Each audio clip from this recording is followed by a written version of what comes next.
penataan untuk pegawai honorer harus selesai tahun ini. Tentu yang memenuhi syarat. Karena ada honorer yang mengatakan sudah kerja 15 tahun, tapi ternyata putus-putus. Misalnya di Musirawas 12 tahun, dan setahun dia nganggur, pindah di kota 1 tahun, kemudian kosong 6 bulan, dia pindah lagi ke provinsi. Jadi di total betul 15 tahun gitu ya, tapi putus-putusin nggak boleh. Jadi harus tidak pernah putus.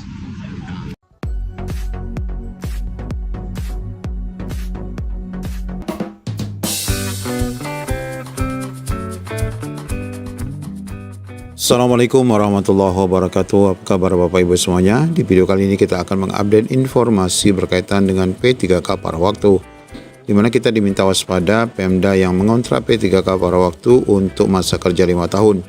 Nah, ini tentu saja Pemda dianggap melanggar Kemenpan RB 16 tahun 2025. Nah, untuk daerah ini Bapak Ibu, gaji S1 P3K paruh waktu sebesar 1,8 juta.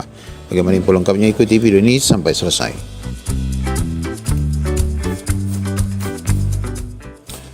Ya, kita ketahui bahwa dalam Kemenpan RB 16 2025, rekan-rekan ini disebutkan dikontrak sebanyak 1 tahun, di mana ini jelas dituangkan di dalam Kemenpan RB di diktum ke-13 yang menyebutkan bahwa masa perjanjian kerja P3K paruh waktu ditetapkan setiap 1 tahun yang dituangkan dalam perjanjian kerja sampai dengan diangkat P3K. Nah, meskipun memang masa kerja 1 tahun ini bukanlah fix ya, namun dapat diperpanjang. Namun jelas di sini disebutkan masa kerja itu hanya 1 tahun dan berharap agar dapat diangkat full time setelah 1 tahun itu. Namun nanti kita akan lihat daerah yang telah mengontrak P3K dengan masa kerja 5 tahun.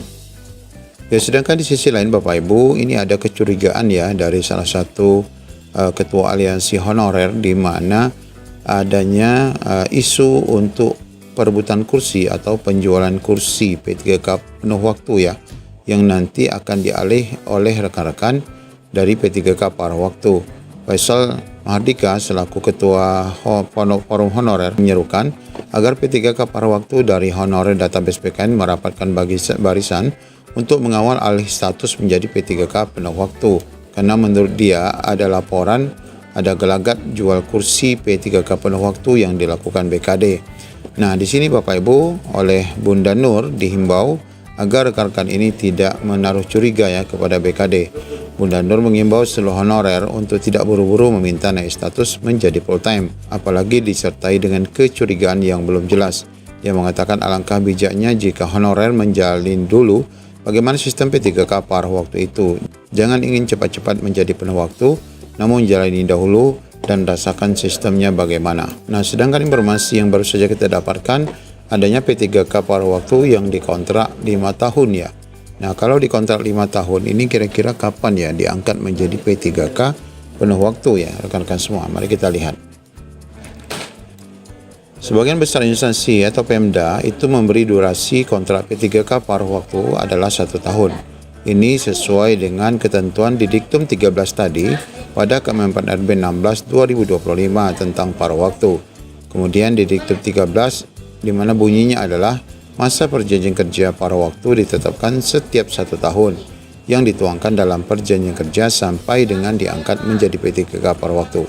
Jadi sekali lagi, kalau kita lihat dari bahasanya ini ada sampai ditetapkan menjadi P3K paruh waktu, ini bisa saja dari setiap tahun ini dilakukan perpanjangan ya, jika memang Pemda belum memiliki anggaran ya untuk menjadi full time. Kemudian disebutkan pula bahwa rekan-rekan ini akan dilakukan evaluasi setiap triwulan dan tahunan. Nah, ini dalam rangka untuk rekan-rekan ini apakah nanti bisa diperpanjang atau diangkat menjadi penuh waktu. Nah, sedangkan P3K yang dikontrak paruh waktu ini adalah terjadi di Kabupaten Tapin ya, Provinsi Kalimantan Selatan, di mana mereka dikontrak 5 tahun. Sebanyak 1.119 P3K paruh waktu di Pemkab Tapin sudah menerima SK pengangkatan. Nah, ini silakan rekan-rekan yang mungkin ada di daerah Tapin dapat menuliskan komentar apa benar ya rekan-rekan ini dikontrak 5 tahun. Khawatirnya rekan-rekan yang dikontrak 5 tahun ini adalah pelantikan P3K tahap 1 atau tahap 2 ya. Mudah-mudahan saja memang itu bukan P3K paruh waktu. Tapi di sini jelas disebutkan P3K paruh waktu yang dikontrak 5 tahun.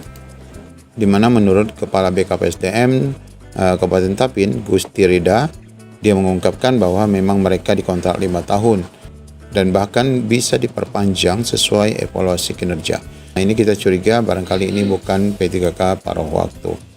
Nah, terkait dengan besaran gaji ya, ini disebutkan juga di sini untuk di daerah Tapin khususnya. Ini untuk lulusan SMA ya Bapak Ibu yang operator lain operasional ya. Ini digaji sebesar 1,2 juta ya.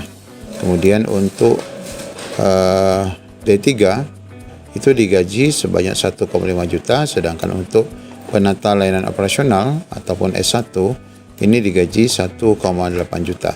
Nah, kalau kita lihat dari angka nominal 1,2, 1,5 dan 1,8 jelas ya, ini bukan UMP atau UMK, tetapi ini terkesan memang adalah honorarium saat rekan-rekan ini menjadi non-ASN.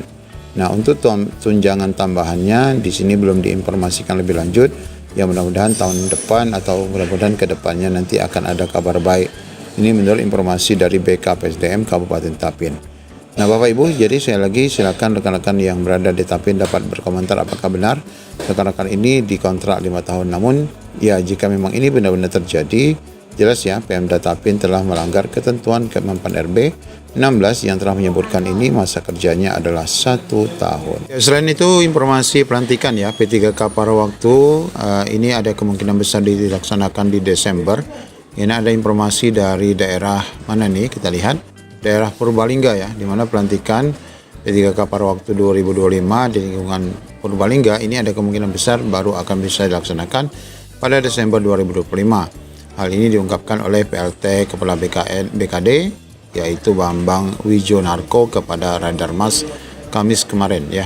Saat ini kami masih menunggu penetapan NIP dari BKN, katanya segera akan diselesaikan. Dia menjelaskan mekanisme pelantikan dilakukan setelah NIP 3K paruh waktu diselesaikan semua oleh BKD ataupun BKN maksud kami, sehingga nanti semua akan diterima oleh rekan-rekan. Nah, untuk di Purbalingga ini disebutkan ada 2.848 rekan-rekan akan menjadi paruh waktu, di mana ada anggaran 33,1 miliar per tahun untuk tenaga honor non-ASN.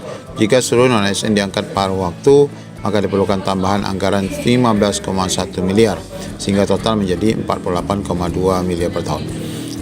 Kalau misalnya seperti ini ada kemungkinan untuk rekan-rekan ini gajinya lebih besar ya, karena waktu alokasi sebelumnya 33,1 miliar untuk non-ASN, sekarang non-ASN ini sudah diangkat paruh waktu, ini gajinya bertambah besar nih Bapak Ibu.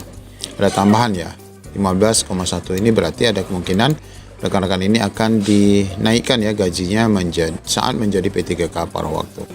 Demikian Bapak Ibu informasi yang dapat kita sampaikan. Assalamualaikum warahmatullahi wabarakatuh.